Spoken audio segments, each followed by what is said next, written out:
বাবা বিভিন্ন জায়গায় পরিচয় দিতে একটু ইতস্ত বোধ করতো। বাবা যখন ফার্স্ট জানলো আমার এই ব্যবসার বিষয়ে, তখন বাবা আর কি একটু ইতস্ত বোধ করলো যে আমি মানুষকে কি পরিচয়টা দিব। পড়াশোনা করছি সফটওয়্যার ইঞ্জিনিয়ারিং এ, তখন ফার্স্ট সেমিস্টার চলে, ফার্স্ট ইয়ার চলে, বয়স কম।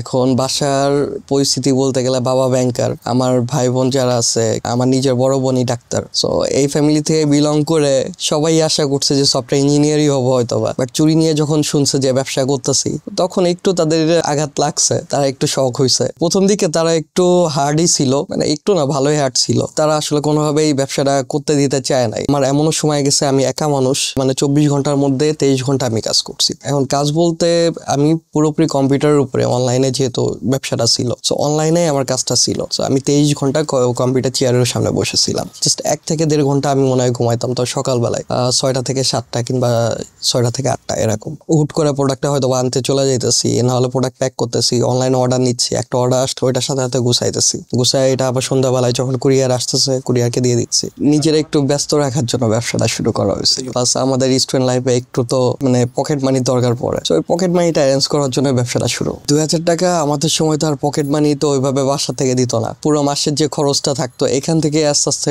কিছু টাকা বের করা, এটা নিয়ে আর কি শুরু করা হয়েছিল। এটা নিয়ে আর কি জাস্ট মেইন প্ল্যান ছিল যে আমরা পুরান ঢাকা যাব, পুরান ঢাকা যে আগে ঘুরবো, যে কোনো কিছু নিয়ে মানে চোখে অ্যাটাক করে কিনা, যেটা নিয়ে পছন্দ হয়, যদি পছন্দ হয় তাহলে ওই জিনিসটা নিয়ে এসে শুরু করবো। চকবাজার যে চুরির যে কালার, এগুলো তো চোখে আটকানোর মতো একটা প্রোডাক্ট। তো চুরির কালারের উপরেই জাস্ট আমরা আটকায় গেছিলাম। দেখেই 4টা কালারের চুরি কেনা হয়েছিল, লাল, সবুজ, হলুদ আর কালো। অনলাইনে প্রথমে বুস্টিং করা হয়েছিল, একটা পেজ ক্রিয়েট করে ওইখানে বুস্টিং করা হয়েছিল। তো বুস্টিং করার প্রথম দিনই আর কি আমি অর্ডারটা পাওয়া গেছে। প্যাকেজিংটা নিয়ে আমার খুবই একটা সমস্যা ছিল, কারণ ওই সময় আমার কাছে প্রপারলি কোনো প্যাকেজিং ছিল না। তো ওই সময় একটা দোকান ছিল, আমার বাসা ছিল তখন রায়ের বাজার, ধানমন্ডি রায়ের বাজার।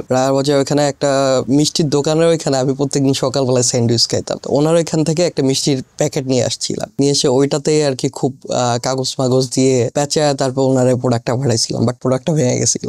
বাট কাস্টমার আমাকে খারাপ কোনো রিভিউ দেয় নাই, কিংবা কাস্টমার যতটুকু পাইছে, রিসিভ করছে, অতটুকুতেই সে খুশি। তারপরে আস্তে আস্তে আমার প্যাকেজিং এর মধ্যে করা, প্রথমে প্লাস্টিকের বক্স দিতাম, প্লাস্টিকের বক্সেও দেখতাম যে ভাঙতো। এরপরে প্রায় আমার 1.5 বছরের মতো লেগে গেছে একটা প্রপার প্যাকেজিং এ আসতে।